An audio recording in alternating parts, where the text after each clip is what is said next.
Marker, এটা হলো বস্তু বিষয়। আচ্ছা, আমরা এই মার্কার না দিয়েও আমরা যেটা পেন, চিরুনি, আরও বিভিন্ন বিষয় সম্পর্কে আমাদের চারিপাশে যা যা চোখে পড়ে, খাতা, কলম, বিভিন্ন ধরনের জিনিস। প্রথম কি নিজের পরিচয়। I am a student of class 7। তারপর there is a marker in our home, মানে আমার বাসায় একটি মার্কার আছে, এটা আমার বাসায় একটি মার্কার রয়েছে। It's colour in white and black, এটি কালার হয় সাদা এবং কালো। তারপরে ইটস নেম ইজ ডলার, মানে এর নাম হলো dollar. It's come from Pakistan, এটি পাকিস্তান থেকে এসেছে। ইটস ভেরি চিপ, মানে এটি খুব সস্তা। চিপ মানে কি? সস্তা। আমরা এটা মনে রাখবো, চিপ মানে সস্তা।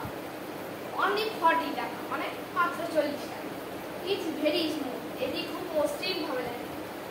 I also right white board, মানে আমি সবসময় এটাতে হোয়াইট বোর্ডে লিখি। So I like very much, এই জন্য আমি এটি খুব পছন্দ করি। আজকে আমরা শিখলাম এই মার্কার। আজকের এই পার্ট 7টাই শেষ হলো আমাদের লেভেল 0।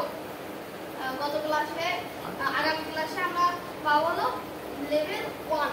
লেভেল 1 থেকে আমি ধীরে ধীরে লেভেল 5 পর্যন্ত নিয়ে যাবো তোমাদেরকে।